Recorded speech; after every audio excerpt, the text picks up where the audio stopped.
Kidney की बीमारियों से पीड़ित पेशेंट्स कौन कौन सी गलतियां करते हैं, आज इस पर बात करेंगे। कौन कौन सी कॉमन मिस्टेक्स हैं जो किडनी के पेशेंट्स अक्सर करते हैं, जो उन्हें नहीं करनी चाहिए, जो उन्हें अक्सर कई तरह के प्रॉब्लम से बचा सकती है। टॉपिक पर जाने से पहले जो लोग हमारे चैनल पर नए हैं उन्हें रिक्वेस्ट करूँगा कि चैनल सब्सक्राइब करें, वीडियोस को लाइक करें, शेयर करें, फॉलो करें, कमेंट करें, पूरा देखें। पहला कॉमन मिस्टेक लोग जो करते हैं वो ये है कि डाइटरी गाइडलाइंस को फॉलो नहीं करते। कितना सोडियम, कितना पोटेशियम, कितना फॉस्फोरस, ये सारी चीज़ों पर आपको फोकस करने की ज़रूरत है। किडनी के पेशेंट्स पर डाइट में क्या क्या इंस्ट्रक्शंस और गाइडलाइंस होते हैं, इस पर हमने ऑलरेडी काफ़ी वीडियोस किए जो कि आप हमारे चैनल पर देख सकते हैं। अगला कॉमन मिस्टेक जो लोग करते हैं कि जो दवाइयाँ उनको लिखी जाती है वो अक्सर या तो बंद कर देते हैं या स्किप कर देते हैं।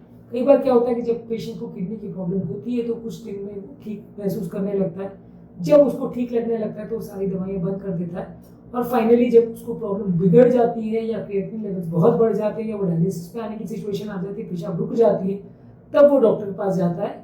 आपको ये समझने की जरूरत है कि किडनी के पेशेंट लंबे समय तक बिना सिम्टम्स के रह सकते हैं। बीमारी बिगड़ती भी रहे तो भी पेशेंट को कुछ पता नहीं चलेगा, ऐसा हो सकता है।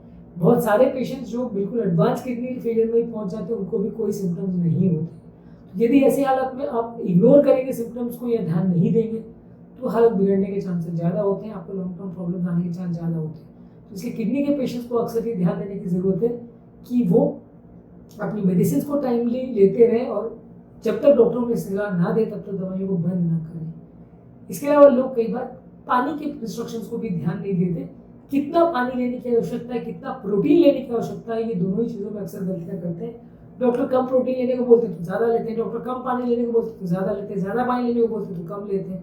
तो ये पानी और प्रोटीन किडनी को सबसे ज़्यादा मैनेज और मेंटेन करने में इंपॉर्टेंट रोल अदा करते हैं। यदि इस मामले में आप गड़बड़ियाँ करते हो तो किडनी के डैमेज होने का चांसेस कई गुना बढ़ जाते हैं। तो इस बात का आपको विशेष ध्यान देने की ज़रूरत है कि आप पानी प्रोटीन कितना ले रहे हो, उसके बारे में प्रॉपर इंस्ट्रक्शंस होना चाहिए और उसके बारे में गलतियाँ नहीं होनी चाहिए। अगला इंपॉर्टेंट मिस्टेक है कि लोग किडनी की मॉनिटरिंग अक्सर नहीं करते। एक बार उनको ठीक लगने लगता है तो किडनी की जांचों को 6 महीना साल भर तक अपने हाल पर छोड़ देते हैं, करवाने के लिए नहीं जाते हैं, जिसकी वजह से उनकी कंडीशन बिगड़ती है। तो यदि आपको किडनी का प्रॉब्लम है तो आप रेगुलर मॉनिटरिंग में रहिए, डॉक्टर के सर्वेलेंस में रहिए। अगर आप रेगुलरली किसी भी किडनी डॉक्टर को नहीं दिखाते हैं तो अक्सर जब आप किडनी के डॉक्टर के पास पहुंचोगे तो फिर उसके करने के लिए ज़्यादा कुछ नहीं बचे, क्योंकि तब तक किडनी ऑलरेडी खराब हो चुकी होगी। तो आपको रेगुलर मॉनिटरिंग में रहने की ज़रूरत है, क्योंकि जैसा कि मैंने कहा ये बीमारी लंबे समय तक कोई सिम्टम पैदा ना करे, ऐसा हो सकता है। तो इसे इग्नोर करना और मॉनिटरिंग नहीं करना नुकसानकारी हो सकता है। रेगुलर ध्यान देने से आप इस तरह की प्रॉब्लम से बच सकते हैं। इसके अलावा आप कोमॉर्बिड कंडीशंस पर ध्यान नहीं देते। बीपी, शुगर, कोलेस्ट्रॉल, हार्ट का प्रॉब्लम, अलग अलग तरह की प्रॉब्लम्स अलग अलग पेशेंट्स को होती है। यदि आप इसको इग्नोर करेंगे, ध्यान नहीं देंगे तो कंडीशन बिगड़ेगी। आपको इन पर प्रॉपर ध्यान देने की ज़रूरत है, तब प्रॉब्लम्स कम होने का चांस काफ़ी बढ़ जाता है। किडनी की प्रॉब्लम्स वाले पेशेंट्स को अगर आप ध्यान नहीं दोगे, अगर उनके कोमॉर्बिड कंडीशंस को ध्यान नहीं दोगे जिनसे किडनी पर असर पड़ता है, तो बीमारी के बढ़ने का चांस ज़्यादा होता है। इसके अलावा कई छोटे मोटे सिम्टम्स जो किडनी की बीमारी वाले पेशेंट्स को होते हैं उसको वो अक्सर इग्नोर करते हैं कि पेशाब का कलर चेंज हो रहा है, कंसिस्टेंसी चेंज हो रहा है, अमाउंट चेंज हो रहा है, झाग आ रहा है, बहुत ज़्यादा सुस्ती हो रही, कमजोरी हो रही, बेचैनी हो रही, बुखार आ रहा है। ये सारी चीज़ें अक्सर किडनी की बीमारी की तरफ पॉइंट करती हैं। यदि आप इन सिम्टम्स को इग्नोर करेंगे तो फिर अक्सर आप डॉक्टर के पास तब पहुँचेंगे जब बीमारी लेट स्टेज पर आ चुकी होगी, लेट हो चुका होगा। तो वैसे केस में आपकी कंडीशन बिगड़ सकती है। तो सिम्टम्स को इग्नोर मत करिए। थोड़े मोड़े ये सिम्टम्स ही आपको काफ़ी इंपॉर्टेंट इंडिकेशन दे जाते हैं कि पेशेंट को क्या प्रॉब्लम है और उसको कितना जल्दी ट्रीटमेंट की ज़रूरत पड़ेगी। इसके अलावा लोग कई बार जो अपनी प्रॉब्लम्स होती है वो अपने डॉक्टर के साथ टाइमली डिस्कस नहीं करते, ये भी एक बड़ा इशू है। यदि आप अपनी प्रॉब्लम्स को, अपनी बीमारी को टाइमली डॉक्टर के साथ डिस्कस नहीं करेंगे तो उसे मैनेज और मेंटेन करने में अक्सर काफ़ी दिक्कतें आएंगी। तो इसलिए जो भी आपको किडनी का रिलेटेड प्रॉब्लम है उसको टाइम टू टाइम डॉक्टर के साथ डिस्कस करिए और जो अप्रोप्रिएट ट्रीटमेंट जरूरी है वो टाइम टू टाइम लेना चालू करिए। इसके अलावा लोग अगर बीमारी होती भी है तो आसपास के लोगों से, अपने फ्रेंड्स, फैमिली, रिलेटिव से कोई सपोर्ट लेने की कोशिश नहीं करते।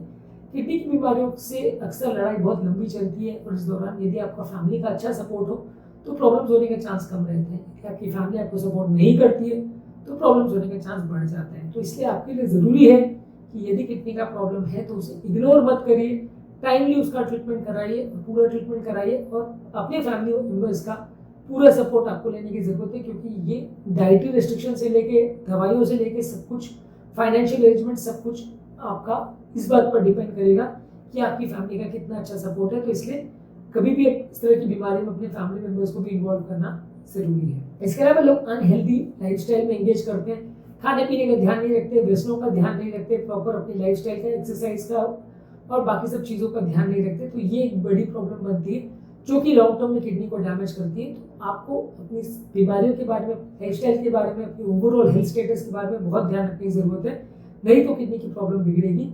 पर्सनल हाइजीन का भी ध्यान रखने की जरूरत है, खुद की साफ सफाई का, दांतों की साफ सफाई का भी ध्यान रखने की जरूरत है, क्योंकि शरीर में होने वाला कोई भी इन्फेक्शन किडनी की प्रॉब्लम को बिगाड़ सकता है। तो खुद की साफ सफाई का और किडनी का भी विशेष ध्यान रखें। इसके अलावा कई लोग एक्सरसाइज नहीं करते, ये भी एक प्रॉब्लम है। किडनी के कई तरह के सूजन से रिलेटेड बीमारियां जो है वो एक्सरसाइज करने से कम होती है। यदि आप एक्सरसाइज प्रॉपर नहीं करते हैं तो किडनी की बीमारियों के बिगड़ने का अंदेशा रहता है। तो इसलिए आपको रेगुलर बेस पे एक्सरसाइज करनी चाहिए, खाने पीने का ध्यान रखना चाहिए, व्यसनों का कंट्रोल करना चाहिए। इसके अलावा आप खुद को मेडिकेट करते हो, ये भी एक बड़ा प्रॉब्लम रहता है। कई बार लोग आस पड़ोस में दोस्त से, फैमिली मेंबर से, रिलेटिव से पूछ पाछ के दवाइयाँ खुद से लेना चालू कर देते हैं, जिसकी वजह से बाद में उनकी कंडीशन बिगड़ जाती है। तो जब भी आपको किडनी का कोई प्रॉब्लम है, खासकर अगर सीरियस इशू है, तो दोस्त पड़ोसी यार से ट्रीटमेंट लेने के बदले किसी प्रॉपर किडनी के डॉक्टर से मिलकर ट्रीटमेंट लेंगे तो ज़्यादा अच्छा है। वो आपको सही ट्रीटमेंट बताएंगे, सही टिप्स बताएंगे, जिसमें गलत होने के चांस कंपैरेटिवली कम होंगे। पर यदि आप एक दूसरे से पूछ के बिना समझे कि आपको क्या प्रॉब्लम है, आपको कौन से टाइप का किडनी का प्रॉब्लम है और वो कितना सीवियर प्रॉब्लम है, यदि आप सेल्फ मेडिकेट करने की कोशिश करेंगे तो उससे सिचुएशन बिगड़ेगी ही और आपको लॉन्ग टर्म प्रॉब्लम ज़्यादा ही आएंगे। इसके अलावा मानसिक तनाव को कंट्रोल करना भी जरूरी है। यदि आप दिमाग में बहुत ज़्यादा स्ट्रेस लेके घूमते हैं, बहुत ज़्यादा एंग्जाइटी लेके घूमते हैं, तो ये स्ट्रेस हार्मोन्स भी आपकी किडनी को डैमेज करते हैं। तो उन पर भी विशेष फोकस देने की ज़रूरत है, उनको भी टाइमली ट्रीट क्योर करने की ज़रूरत है। इसके अलावा कई बार आप फाइनेंशियल प्लानिंग नहीं करते, आपको लॉन्ग टर्म प्लानिंग भी करना जरूरी है। यदि आपको ऑलरेडी किडनी का प्रॉब्लम है तो मे बी 5-10% चांसेस ये है कि आपको फ्यूचर में डायलिसिस की जरूरत पड़ सकती है, ट्रांसप्लांट की जरूरत पड़ सकती है। इसके लिए आपको मेंटल प्रिपेयर भी होना पड़ेगा और फाइनेंशियली प्रिपेयर भी होना पड़ेगा, ताकि यदि आपकी कंडीशन सडनली बिगड़ती है और आपको डायलिसिस के लिए जाना पड़ता है या ट्रांसप्लांट के लिए जाना पड़ता है तो उसमें खर्चा कई बार बहुत ज़्यादा होता है। आप इसको इग्नोर करोगे तो प्रॉब्लम होगी। तो इसलिए आपको प्रॉपर फाइनेंशियल प्रिपेयर रखना पड़ेगा खुद को, और मेंटली भी प्रिपेयर रखना पड़ेगा कि कभी अगर प्रॉब्लम होती है तो उस समय आप सडनली कुछ ना कर पाओ, ऐसी हालत में ना रहो, उस समय आप प्रिपेयर्ड रहो। और जो भी प्रॉब्लम है, कहाँ ट्रीटमेंट कराना है, किससे ट्रीटमेंट कराना है, कि ट्रांसप्लांट लगेगा तो डोनर कौन होगा, डायलिसिस लगी तो कहाँ कराएंगे, फाइनेंस कैसे मैनेज होगा, ये सारी चीज़ों की पहले से तैयारी रखना जरूरी है। आप प्रिपेयर नहीं रहोगे तो अक्सर सडनली सरप्राइज में आप मैनेज नहीं कर पाओगे। इसके अलावा लोग कई बार सवाल नहीं पूछते हैं, कई बार अपनी बीमारी को समझने की कोशिश नहीं करते, ये भी एक बड़ा मिस्टेक है। आपको जो भी बीमारी है, उसके क्या इश्यूज है, क्या प्रॉब्लम्स है, क्या खाना है, क्या नहीं खाना है, और क्या क्या चीज़ों में गलतियां हो सकती है, क्या चीज़ों में आपको ठीक करने की जरूरत है, ये जब तक आप नहीं समझोगे तब तक बीमारी को मैनेज करना मुश्किल होगा। हर चीज़ को सिर्फ डॉक्टर के भरोसे छोड़ देना सही नहीं होता है, क्योंकि कई बार डॉक्टर आपको पूरी चीज़ें बता पाते हैं, कई बार नहीं बता पाते। कई बार कई डॉक्टर्स को भी आधी अधूरी इन्फॉर्मेशन होती है जो कि आपको नुकसान पहुंचा सकती है। तो यदि आप खुद को एजुकेट नहीं करोगे तो बीमारी अक्सर बढ़ेगी और आपको लॉन्ग टर्म प्रॉब्लम करेगी। इसलिए आपके लिए ज़रूरी है कि आप खुद को एजुकेट करें, और अगर बीमारी है तो उसके लिए प्रॉपर मैनेजमेंट खुद सीखें और सही तरह से उसको फॉलो करें। आज के टॉपिक में हमने बात करी कौन कौन सी कॉमन ऐसी गलतियां हैं जो किडनी के पेशेंट अक्सर करते हैं, जो हमें नहीं करनी चाहिए। उम्मीद करूँगा कि आज के टॉपिक में कुछ नई बातें जानने को मिली होगी। जो लोग हमारे चैनल पर नए हैं उन्हें रिक्वेस्ट करूँगा कि चैनल को सब्सक्राइब करें, वीडियोस को लाइक करें, शेयर करें, फॉलो करें, पूरा देखिए। और किडनी की बीमारियों के सिम्टम्स, उसके साइंस और उसके मिथ्स के बारे में हमने ऑलरेडी वीडियो किया है, ये आप जरूर चेकआउट